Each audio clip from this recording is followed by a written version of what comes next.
ka pupunta? Ito. Sa bahay. Saan ka pupunta? Dagat. Dagat? Doon ka titira sa dagat? Dagat. House. Bakit nag-away kayo ni Papa? Nasugat man. Ah, gimpalo ka? Hmm. Eh, bakit dala mo yung maleta ko?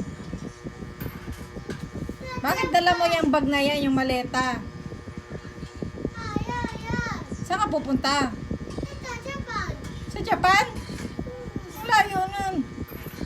Ayan, Papa. Ano sasakyan mo? At Japan, Genshin. Sasakay ka ng airplane? O barko?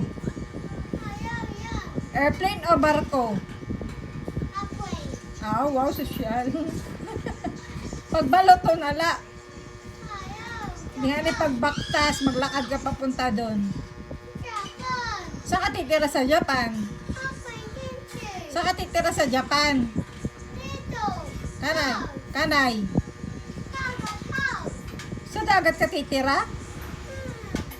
Wala ka? Dagat. Oh.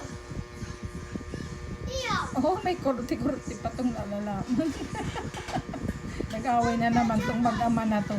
Pag nag-aaway to, naghahakot ng maleta ko hindi nadala. Punta daw siyang Japan.